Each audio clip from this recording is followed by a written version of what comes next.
if you're having issues with your skin, you are basically getting a check engine light coming on in your body that there's something internally wrong.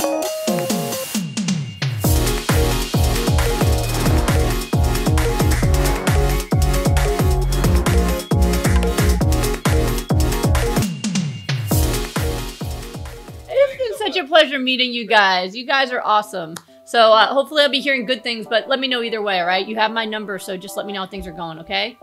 Okay. All right. Thanks a lot. Yep, take care. Bye. Bye-bye.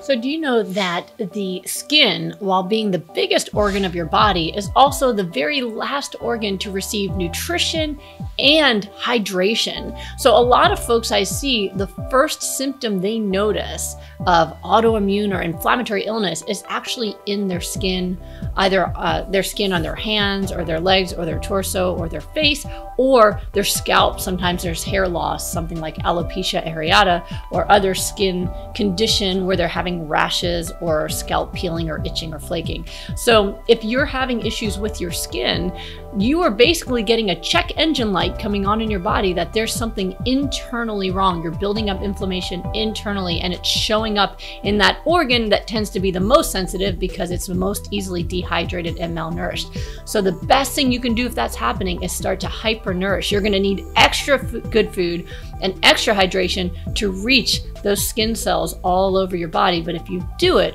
you're going to get great results. So for a lot of inflammatory skin conditions, you have to look at inflammatory triggers. So one of the most common triggers you'll see for eczema or other rashes is dairy. So if you're consuming any dairy, get rid of it. If you're consuming any processed foods, especially things with sugar in it, that also can trigger skin conditions.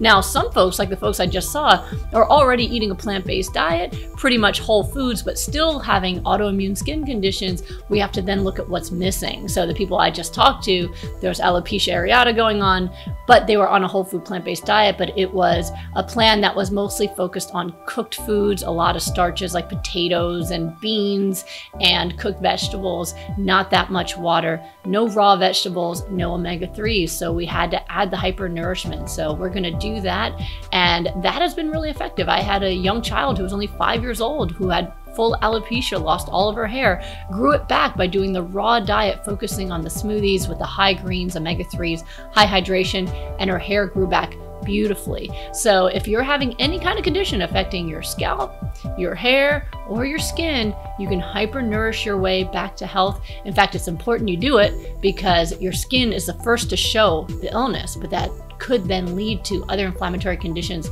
within your body later on. So better to nip it in the bud right away and get your glow on.